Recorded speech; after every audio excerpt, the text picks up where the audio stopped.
नमस्कार, आप देख रहे हैं उत्तराखंड का नंबर 1 डिजिटल चैनल पहाड़ टीवी। आपके साथ मैं हूं बबीता। रुक करेंगे खबरों का, लेकिन उससे पहले एक नजर आज की हेडलाइंस पर। केंद्रीय मंत्री प्रहलाद जोशी बोले, हफ्ते भर के अंदर घोषित होगी उत्तराखंड की नई खेल नीति।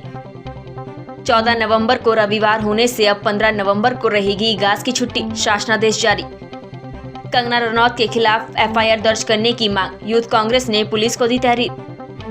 माया देवी मंदिर में छड़ी यात्रा का विधिवत समापन, कैबिनेट मंत्री यतीश्वरानंद ने की पूजा अर्चना।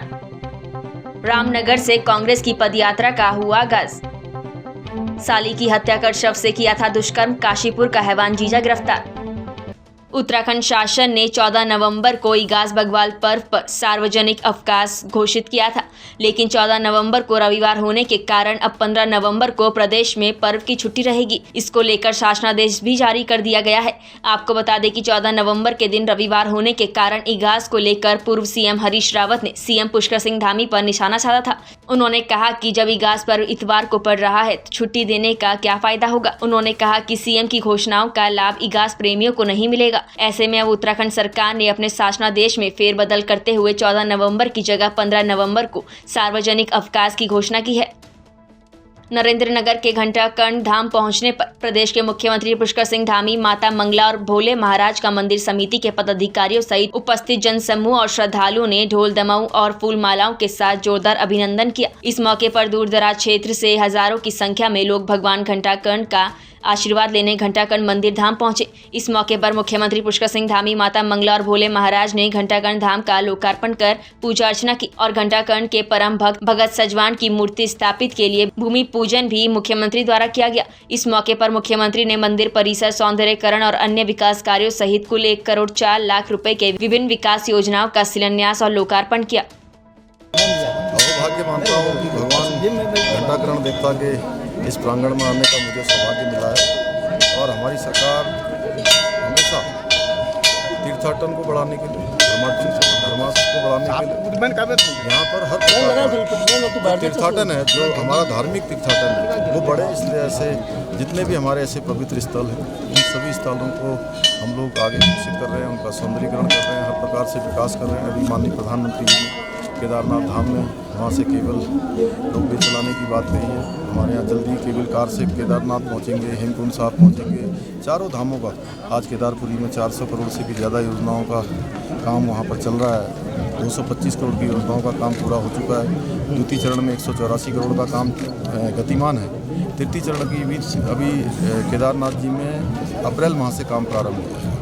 चारों धामों में जिस प्रकार से सड़कों का निर्माण हो रहा है, हवाई कनेक्टिविटी को ठीक प्रकार से दुरुस्त किया जा रहा है, रेल की जो ऋषिकेश कर्णप्रयाग रेल लाइन बन रही है, तमाम प्रकार का जो काम भारत की सरकार कर रही है माननीय प्रधानमंत्री जी के नेतृत्व में, हमारे देश के यशस्वी प्रधानमंत्री नरेंद्र मोदी जी लगातार, और उत्तराखंड के साथ उनका विशेष लगाव है, उन्हीं के पद चिन्हों पर चलते हुए हम भी लगातार यहाँ के जो हमारे ऐसे धार्मिक स्थल हैं, उन सभी धार्मिक स्थलों पूर्ण रूप से सौंदर्यीकरण हो या उनका विकास हो या उन तक वहाँ तक पहुँचने की सड़क सभी क्षेत्रों कार्यों को कर रहे हैं। और आज हमारे बीच में हमारे मुख्यमंत्री और युवा ऊर्जावान प्रतिभाशाली श्री धामी जी आए थे।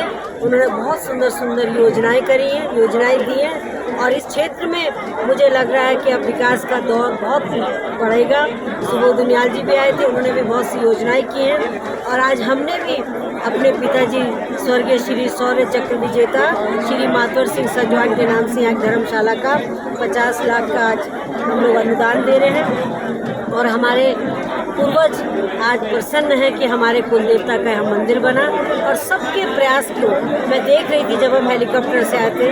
इस कठिन स्थान पर भी आज आप सबने मेहनत करके देवता का वास बनाया है। उन्हीं से हम प्रार्थना करते हैं हम सबको सुबुद्धि दे और सबको स्वस्थ रखे और सबको शिक्षित और सेवा का करने का मौका दे। यही मेरी सबसे प्रार्थना।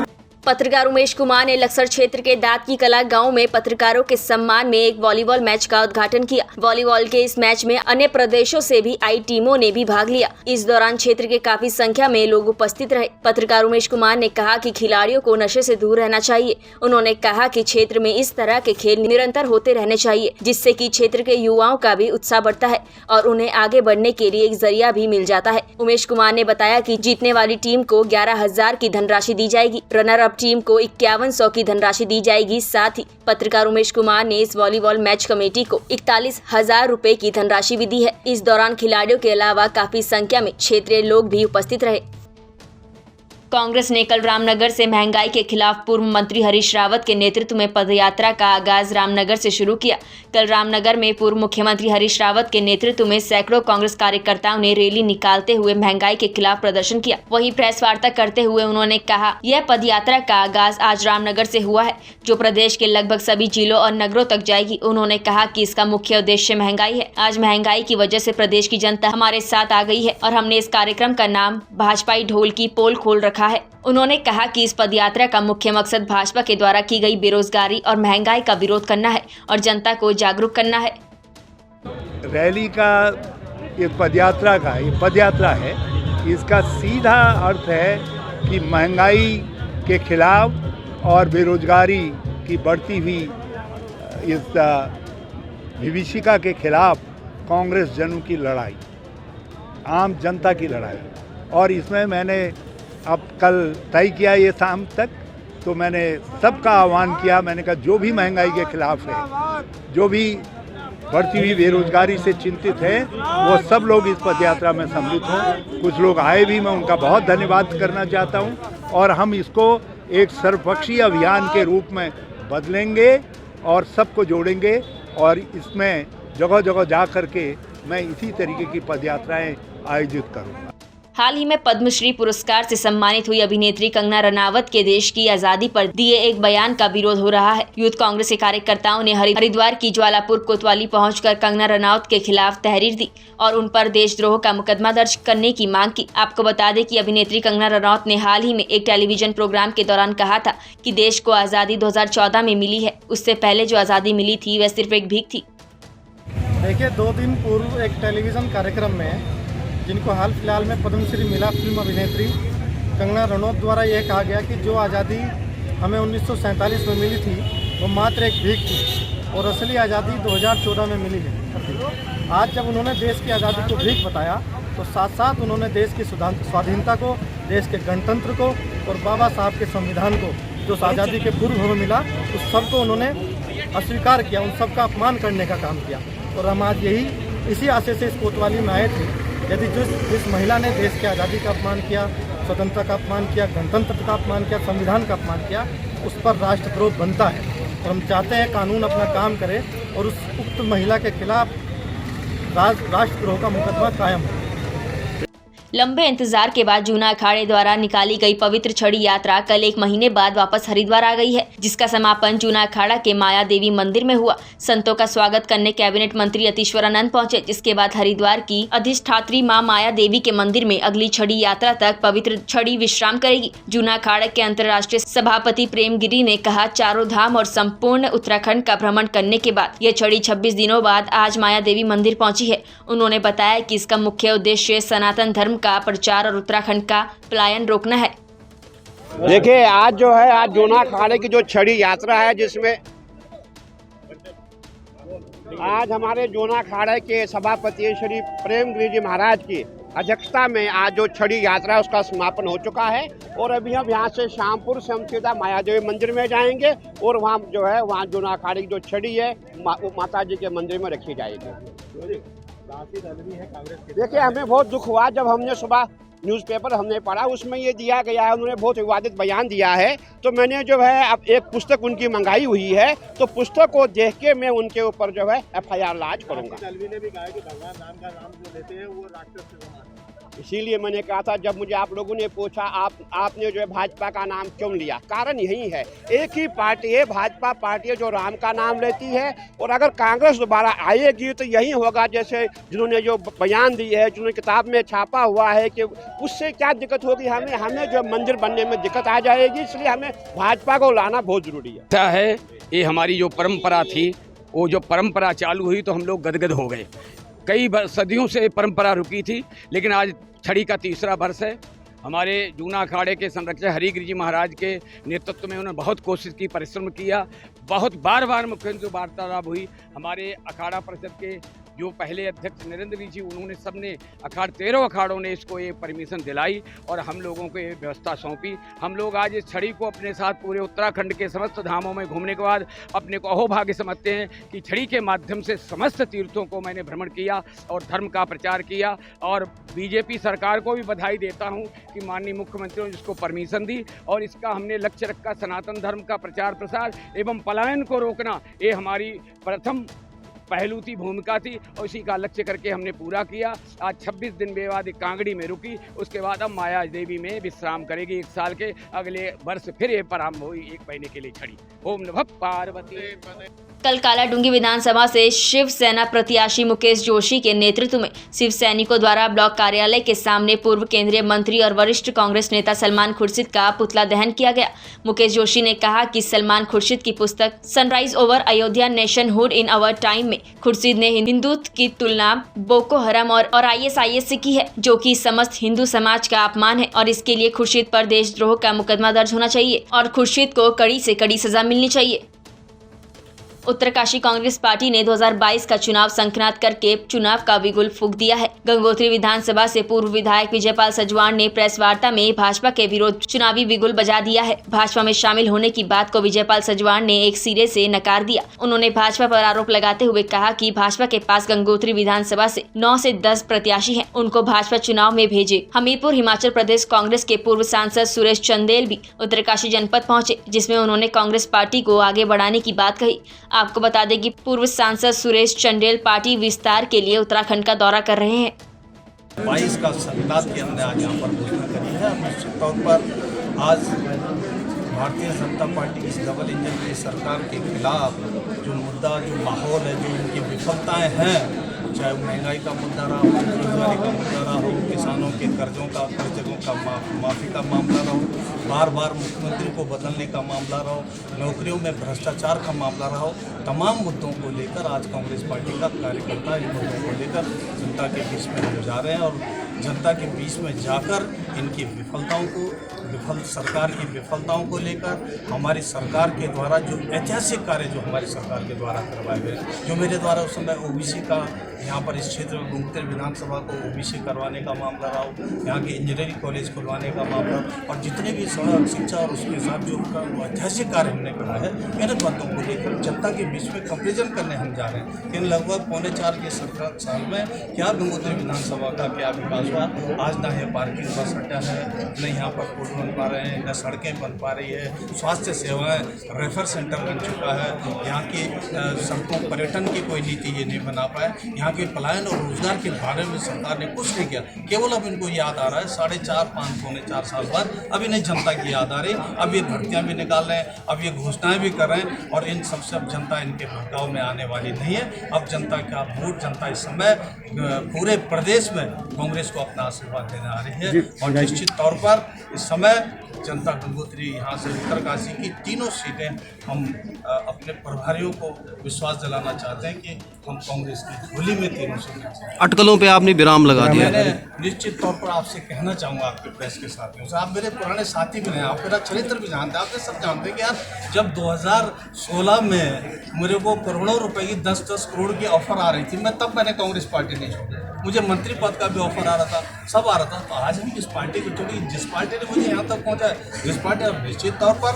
हम राष्ट्रीय पार्टी है, कांग्रेस हर वर्ग हर जाति उसका ध्यान रखते हैं। हम लोग देश की एकता विविधता और सबको लेकर हम कांग्रेस पार्टी सबको लेकर साथ चलती है और हम इस पार्टी, जिस पार्टी मुझे यहाँ पहुँचा, देश को तक पहुँचा, इस पार्टी को छोड़ने का सवाल ही नहीं। सब अफवाहें फैला चले और मुझे तो बड़ा आनंद भी आ रहा था कि जो ये अफवाहें लेती कि भारतीय जनता पार्टी के पास शायद कोई कैंडिडेट नहीं है और देख रहे हूँ आपके जिस ढंग से वहाँ पर 12-14 कैंडिडेटों में पोस्टर देख रहा हूँ आजकल, और बहुत सारे ऐसे लोग हैं जिन्होंने जिला पंचायत तक के चुनाव भी नहीं जीता है। लेकिन अच्छी बात है, दावेदारी करें, लेकिन जो मिथक अफवाहें चले आप लोग भी जानते हैं यार कि इसमें कोई छुपाए जाने का कोई सवाल नहीं।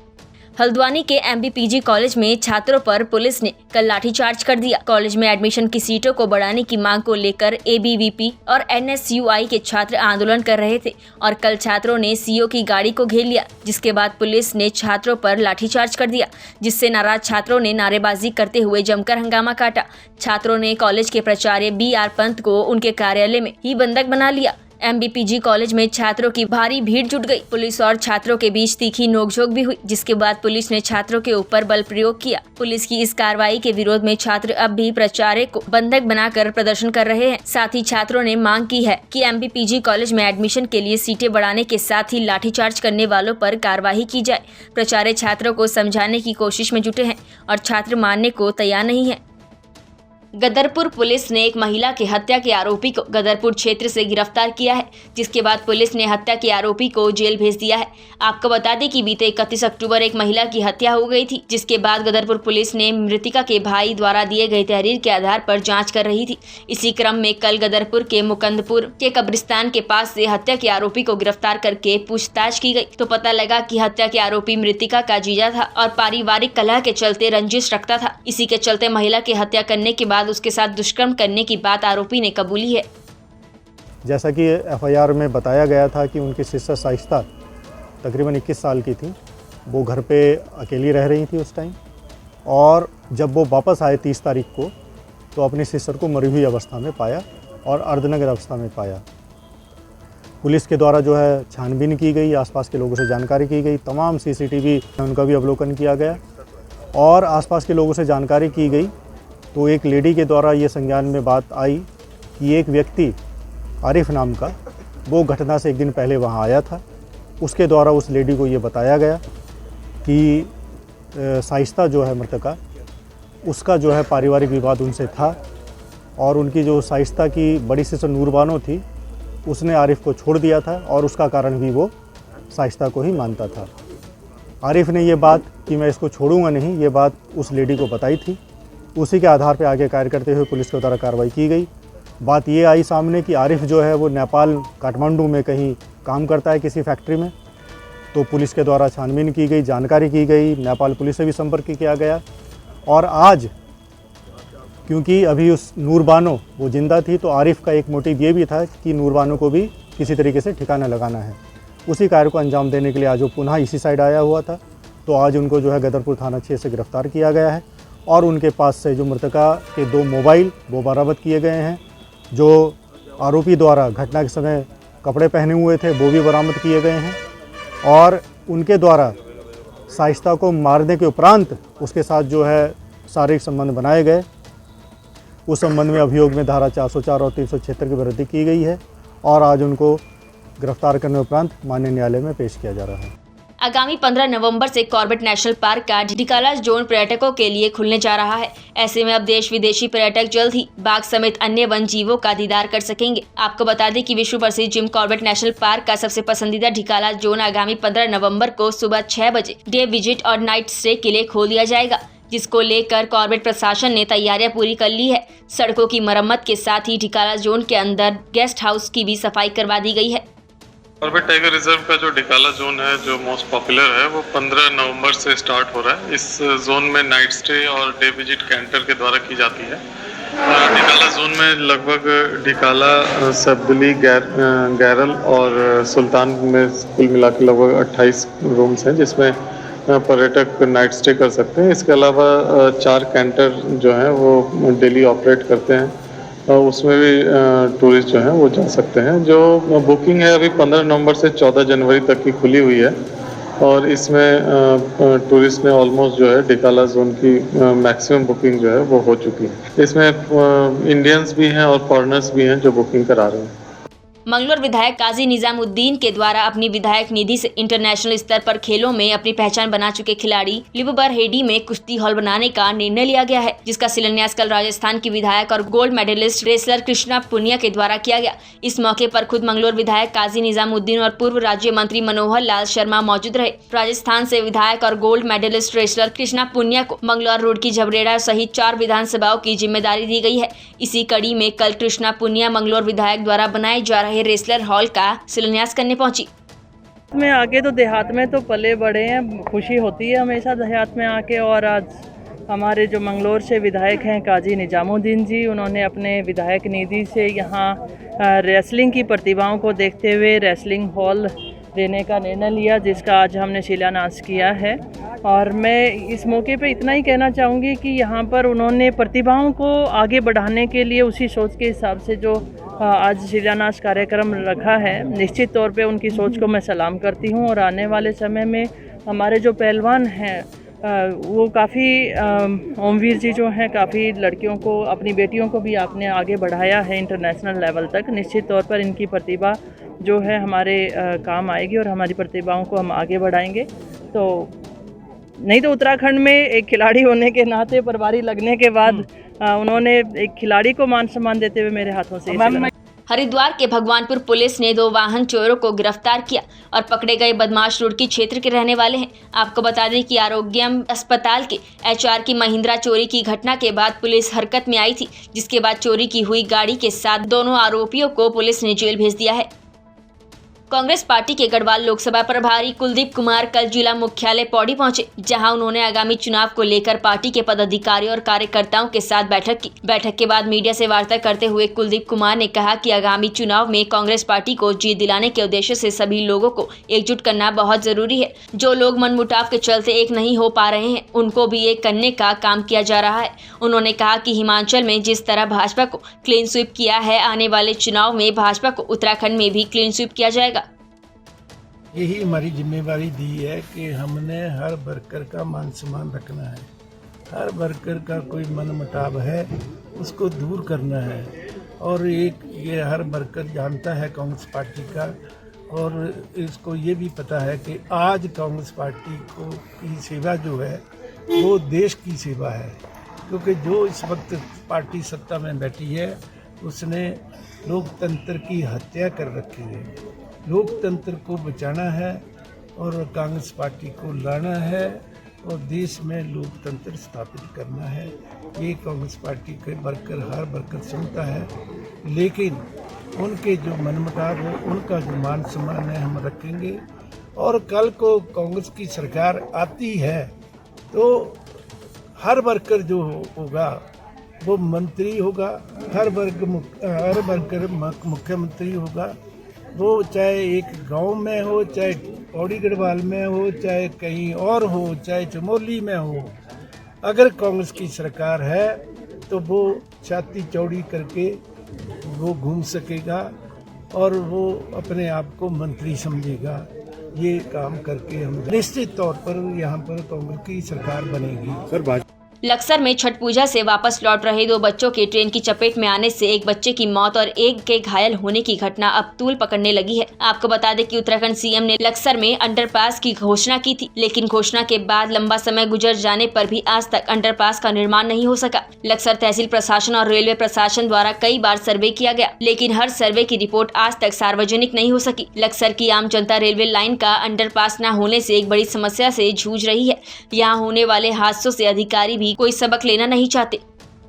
10 वर्षों से रेल के अंडरपास की मांग की जा रही है और स्थानीय प्रशासन हर बार कोई ना कोई आश्वासन देकर धरना समाप्त करा देता है। लेकिन कल बड़ा भयंकर और दर्दनाक हादसा यहाँ पे हुआ है। 2 बच्चे रेलवे लाइन क्रॉस करते समय रेल की चपेट में आ गए और उनमें से एक बच्चे की मृत्यु भी हो गई है।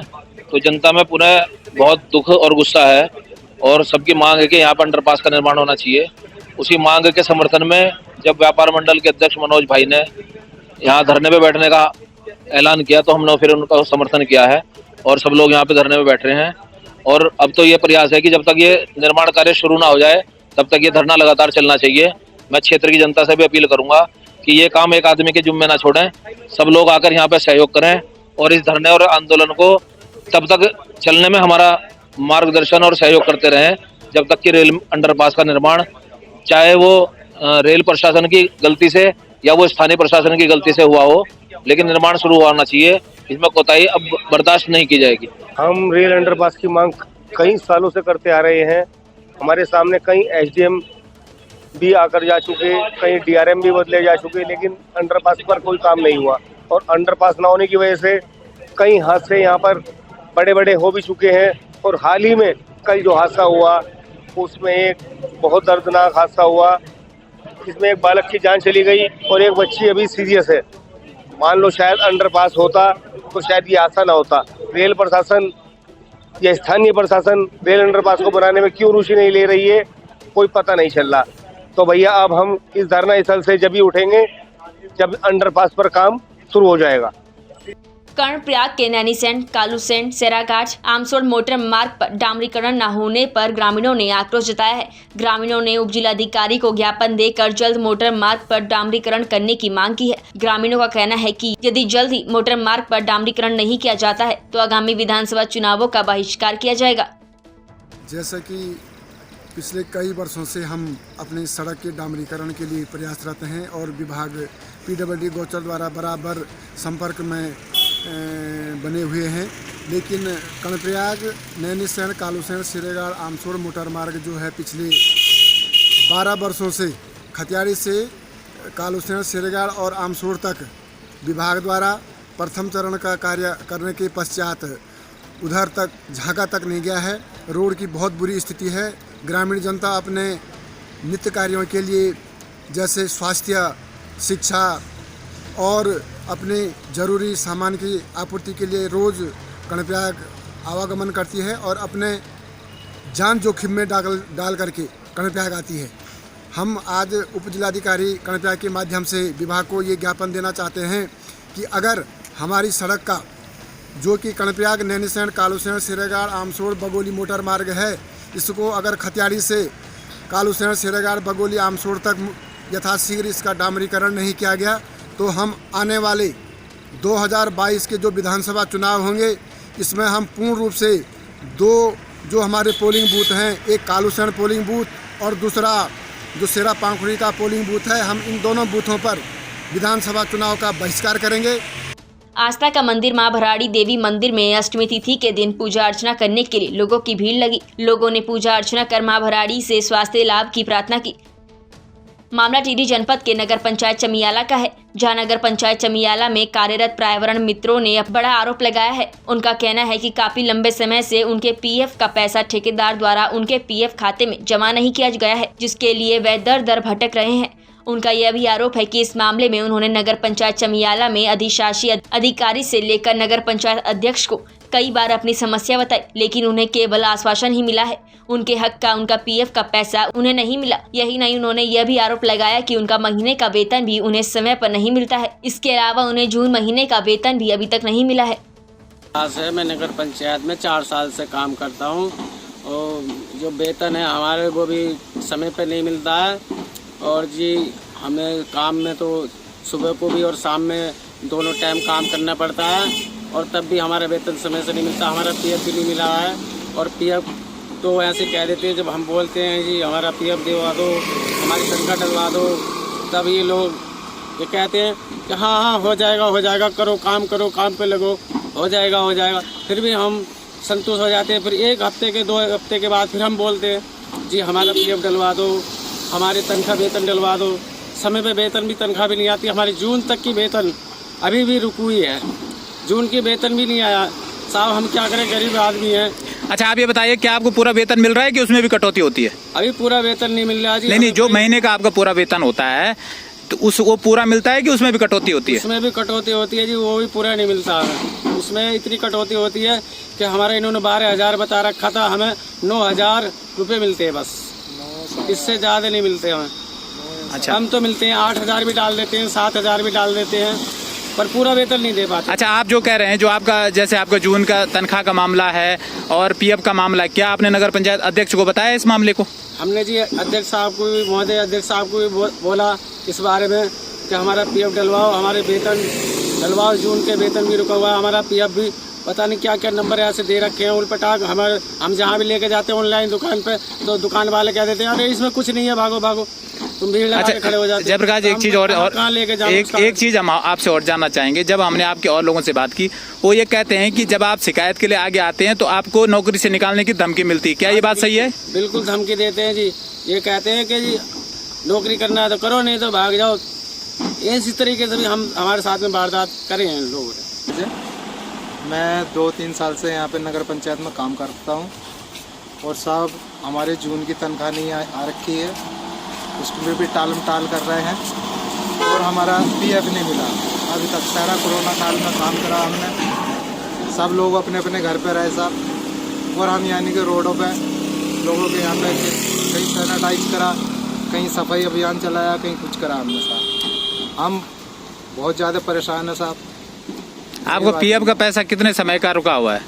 सर 3 साल का रुका हुआ है। तो आपने इस बात को नगर पंचायत में रखा है कि आपका पैसा रुका है? सर रुका है, कई बार रखा। नहीं, आपने किस किस से रखा? अध्यक्ष से रखा? जी मैडम से भी रखा है, अधिशासी अधिकारी से भी रखा? हाँ जी। तो क्या कहा उन्होंने? भाई यही बोलते हैं कि मिल जाएगा, थोड़ा इंतजार करो, मिल जाएगा। अभी तक तो कोई। पहाड़ टीवी में फिलहाल के लिए बस इतना ही। उत्तराखंड की बड़ी और तमाम खबरों के लिए आप देखते रहिए पहाड़ टीवी। नमस्कार। है बेखौफ उम्मीद का रंग।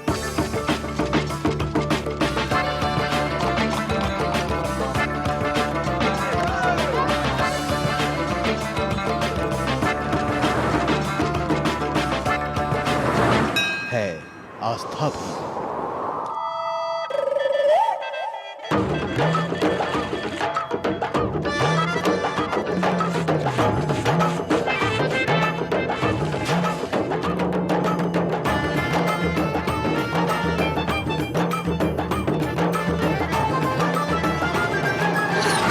ये है मेरा उत्तराखंड।